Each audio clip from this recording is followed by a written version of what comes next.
STPP power plant కార్మికుల సమస్యలు పెండింగ్లో ఉన్నాయి. స్ట్రైక్ నోటీస్ ఇవ్వడం జరిగింది. ఇప్పటి వరకు పార్లమెంట్ ఎన్నికలు, అసెంబ్లీ ఎన్నికలు, సింగరేణి ఎన్నికలని కాలయాపన చేయడం జరిగింది. ఇక కాలయాపన చేసేది లేదు. సమస్యలు పరిష్కారం చేస్తారా, సమ్మెకు బొమ్మంటారా అని నిన్న డిప్యూటీ చీఫ్ లేబర్ కమిషనర్ దగ్గర మీటింగ్ జరిగింది. ఇక్కడ నుండి ఆఫీసర్స్ వచ్చారు. ఆయన డైరెక్షన్ ఇచ్చిండు. 21 లోపల డైరెక్టర్ పర్సనల్ తోటి కానీ చైర్మన్ తోటి కానీ మీటింగ్ పెట్టి సమస్య పరిష్కారం చేయండి. మా డిమాండ్ ఒకటే, ఎన్టీపీసీ జీతాలు ఇస్తారా, జెన్కో ట్రాన్స్కో జీతాలు ఇస్తారా, సింగరేణి ఎన్సీడబ్ల్యూ జీతాలు ఇస్తారా? మూడిట్లో ఏదైనా ఒక్కటి ఇవ్వండి. ఏది ఇవ్వకుండా మేము ఇట్లనే టైంపాస్ చేస్తామంటే మేము సమ్మె పోక తప్పదు.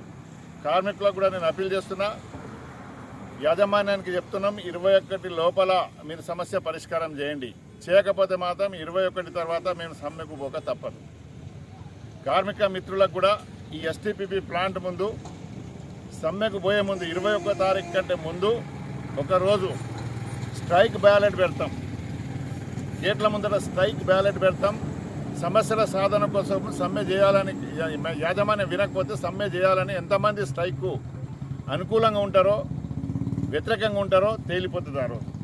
కనుక స్ట్రైక్ బ్యాలెట్లో కూడా ఇన్వాల్వ్ అయ్యి కార్మికులు తమ అభిప్రాయాలు చెప్పాలి. సీక్రెట్ బ్యాలెట్, మీ మాట కానీ మీ నోటి నుండి చెప్పేవలసిన అవసరం లేదు.